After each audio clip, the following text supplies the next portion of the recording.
नमस्कार दोस्तों, मेरे साथ बने रहने के लिए और वापस आकर मेरी वीडियोस को देखने के लिए आपका दिल से धन्यवाद। दोस्तों, आज मैं आपको बताने जा रही हूँ, अगर किसी भी इंसान को साइटिका दर्द बहुत ज्यादा हो चुका है, यानी कमर में दर्द रहता है L1, L2, L3, L4, L5, disturb थे, स्लिप डिस्क हो चुकी थी, उसके बाद इसका असर S1 पर पड़ गया, यानी कि साइटिका की नस पर पड़ गया। कूल्हे में चुभन महसूस होती है जब भी आप चेयर पर बैठते हैं या फिर किसी भी हार्ड चीज पर बैठते हैं। इसके अलावा ये दर्द आपकी पूरी टांग में चला जाता है और ये टांग इतनी दर्द की भर जाती है, जब आप बैठकर खड़े होते हैं तो आपकी टांग सही से नहीं चल पाती, यानी आपको सही से चलने में बहुत परेशानी होती है। तो दोस्तों, आज की ये वीडियो आपके लिए बहुत खास है, ये बहुत साधारण होने वाली है। इसका इलाज आपने घर पर बैठे ही करना है, लेकिन जो मैं 4 स्टेप बता रही हूँ, अगर आपने उन चारों स्टेपों को फॉलो कर लिया, यानी कि 4 तरीकों से आप अपनी दबी हुई नस, साइटिका, स्लिप डिस्क की समस्या, कमर दर्द की समस्या को अपनी बॉडी में से बिल्कुल दूर कर सकते हैं। तो चलिए जानते हैं वो चारों स्टेप कौन से हैं। उससे पहले मैं आपको एक चीज बता देती हूँ, अगर किसी इंसान को साइटिका की समस्या है, कमर दर्द है, स्लिप डिस्क हो चुकी है, तो वो किन कारणों से होती है। अगर आपके शरीर में कब्ज की समस्या लंबे टाइम से रह रही है, इसके अलावा आपका शरीर वायु नेचर वाला है, वात नेचर वाला है, वात आपकी बॉडी में स्टोर रहती है, जिसके कारण आपकी मसल्स और हड्डियां वीक पड़ चुकी हैं, कमजोर पड़ चुकी हैं और उनका असर नसों पर भी पड़ चुका है, यानी नसें भी कमजोर हो चुकी हैं, जिसके कारण स्लिप डिस्क हो सकती है और नसें दब सकती हैं, या फिर आपने कोई भारी वजन बहुत जल्दी से नीचे से उठा लिया, आपको कब्ज की समस्या लंबे टाइम से रहती है, तो इसके कारण बॉडी के अंदर ऐंठन ज्यादा रहती है, जिनको भी कब्ज की समस्या रहती है। दोस्तों, अब जान लेते हैं 4 तरीकों से कैसे इसका इलाज संभव है। दोस्तों, पहला इलाज है आपकी डाइट, यानी आपने अपनी डाइट में कौन सी ऐसी चीजें हैं जिनको बिल्कुल इस्तेमाल नहीं करना। सबसे पहली, ठंडी और खट्टी चीजें, ये आपने बिल्कुल छोड़ देनी है। जिनको भी हड्डियों से संबंधित कोई समस्या है या फिर नसों में दबाव आता है, नस दब चुकी है, उन लोगों ने ठंडी और खट्टी चीजें अवॉइड करनी होती है।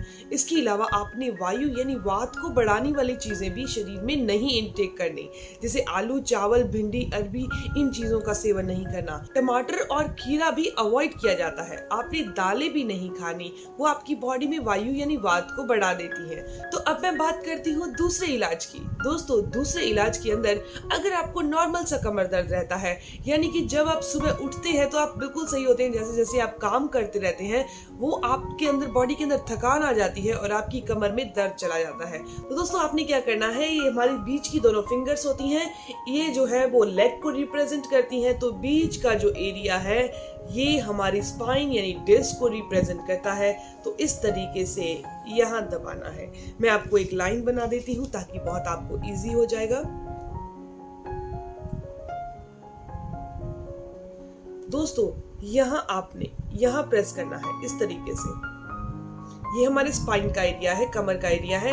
तो अगर आपके कमर दर्द सुबह उठते हैं बिल्कुल ठीक होते हैं, लेकिन जैसे जैसे काम करते जाते हैं कमर दर्द शुरू हो जाता है, तो आपने इस पॉइंट को प्रेस करना है, दोनों हाथों में प्रेस करना है और दोनों पैरों में प्रेस करना है। आपको बहुत अच्छे रिजल्ट मिल जाएंगे। बात करते हैं, अगर आपको ये समस्या बहुत ही ज्यादा है, यानी कि आप सुबह उठते हैं आपकी कमर बिल्कुल अकड़ी होती है, आपको ये दर्द बहुत ज्यादा फील होता है, तो दोस्तों आपने क्या करना है, ये एक्यूप्रेशर की रिंग आती है, नॉर्मल एक्यूप्रेशर की रिंग है, तो आपने अपनी बीच की दोनों फिंगर्स पर तो जरूर करना है, ऐसे डाल लीजिए। उसके बाद इन्हें स्टिमुलेट कीजिए। ये जो रिंग अपने ऐसे स्टिमुलेट करवा रहे हैं, ये ब्लड के सर्कुलेशन को बेटर करने का काम करती है। दोस्तों, जब हमारी बॉडी के अंदर ब्लड का सर्कुलेशन बेटर होगा तो बहुत सारी बीमारियों से हम बचे रहेंगे और स्पेशली जो नर्व पेन होता है उससे तो स्पेशली बचे रहेंगे। दोस्तों, आपने इस तरीके से 1 फिंगर पर, यानी कि इसे करना कितने टाइम होता है जी, 40 सेकंड से लेकर आप 1 मिनट तक या फिर 1.25 मिनट तक कर सकते हैं। तो इस तरीके से इसे करना है, यानी कि दोनों फिंगर्स में। इन दोनों फिंगर्स में तो जरूर करना है, क्योंकि ये हमारी लेग को रिप्रेजेंट करती हैं, ये दोनों फिंगर्स हमारी लेग को रिप्रेजेंट करती हैं। इसके अलावा आप पूरे हाथ में भी कर सकते हैं, यानी कि 5 फिंगर्स इसमें और 5 फिंगर्स इसमें। दोस्तों, इसके अलावा मैं आपको बता देती हूँ, अगर आपको ये दर्द ज्यादा है तो आपने इस एक्यूप्रेशर रिंग का इस्तेमाल करने के साथ साथ आपने एक और पॉइंट प्रेस करना है, जो कि हमारे इस एरिया पर है, थंब के बिल्कुल साइड में।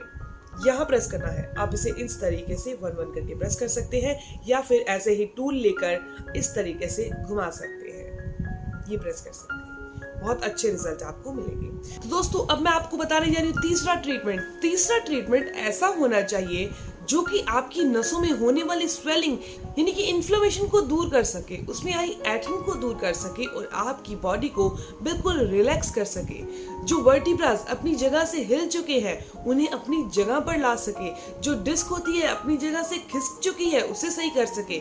उसके लिए आपको योगासन करना बहुत जरूरी है। दोस्तों योगासन, 2 ऐसे योगासन आपको बताती हूँ जो आपने जरूर करने हैं, जो डिस्क की समस्या को 90% तक ठीक करने की काबिलियत रखते हैं। तो दोस्तों आपने क्या करना है, भुजंगासन और मरकटासन करना है। अब भुजंगासन और मरकटासन ये दोनों ही आसन कमर दर्द, स्लिप डिस्क और साइटिका के लिए एक वरदान है। आप इन्हें दिन में 3 से 4 बार करिए, 5-5 मिनट के लिए, 6-6 मिनट के लिए। दोस्तों उतना जोर लगाइए जितना आप सह सकते हैं, जब तक आपको दर्द नहीं हो। दोस्तों इस तरीके से अगर आप भुजंगासन और मरकटासन को करते हैं तो ये हमारी डिस्क जो स्लिप हो चुकी है, वर्टिब्रास अपनी जगह से हिल चुके हैं, उन्हें अपनी जगह में लाने में बहुत मदद करती है। दोस्तों अब लास्ट और चौथा आपको इलाज बताने जा रही हूं जो आपकी बॉडी में आने वाली जितनी भी सूजन है उसको दूर कर देगा, दबी हुई नस को दोबारा खोलने की काबिलियत रखता है।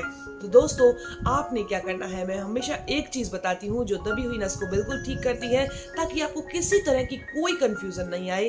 दोस्तों वो है परिजात का सेवन। अगर कोई ये इंसान बोले कि मैं तो कर चुका हूँ, मैं तो कर रहा हूँ, दोस्तों अगर आपने ये चारों के चारों ट्रीटमेंट साथ में फॉलो किए तो 100% स्लिप डिस्क, साइटिका, कमर दर्द और L1 से लेकर S1 तक अगर कोई भी डिस्टर्बेंस आ चुकी है तो चारों ट्रीटमेंट करने से आपको बहुत अच्छे रिजल्ट मिलेंगे। दोस्तों आपने परिजात के 5 से 6 पत्ते लेने हैं, रात को उनकी चटनी बना लेनी है, 1 गिलास पानी के अंदर ढक कर रख देना है इनको और उसके बाद सुबह इसे हल्का सा गर्म कर लीजिए, छान कर पी लीजिए। इस तरीके से आपने परिजात के पत्तों का सेवन करना है, कम से कम 30 से 35 दिन कीजिए। इसके अलावा आपने एक काम और करना है। दोस्तों अगर किसी भी एरिया पर मसाज की जाए तो वो एरिया हीट आ जाती है उसमें। आपको भी पता है जो भी नर्व पेन वाला इंसान है या कमर दर्द वाला इंसान है, अगर उसकी बॉडी हीट में रहती है तो उसे दर्द बहुत कम फील होता है। तो आपने अपनी बॉडी पर स्टीम देनी है। आप नहा सकते हैं गर्म पानी से 5 से 10 मिनट के लिए, या फिर नॉर्मल अपनी टांगों पर स्टीम दे सकते हैं, भाप दे सकते हैं, अपनी टांगों को पानी में डुबो कर भी रख सकते हैं। दोस्तों ये जानकारी, ये इन्फॉर्मेशन यहीं तक थी। ये चारों इलाज करके, ये चारों के चारों यानी कि डाइट कौन सी लेनी है, एक्यूप्रेशर पॉइंट कौन से प्रेस करने हैं, आपने योगासन कौन सा करना है, इसके अलावा इलाज कौन सा करना है, इन सब के ऊपर मसाज। दोस्तों इन सभी ट्रीटमेंट को फॉलो करके आप स्लिप डिस्क, साइटिका को घर पर बिल्कुल ठीक कर सकते हैं। तो दोस्तों ये जानकारी यहीं तक थी। अगर आपको ये जानकारी अच्छी लगी, आपके काम की है, तो इस वीडियो को जरूर लाइक कीजिएगा और अपने दोस्तों के साथ जरूर शेयर कीजिएगा। और अगर आपके कोई भी सवाल है तो जरूर पूछिए, आपके हर एक सवाल का जवाब भी जरूर दिया जाएगा। मिलते हैं दोस्तों नेक्स्ट वीडियो में, तब तक के लिए धन्यवाद।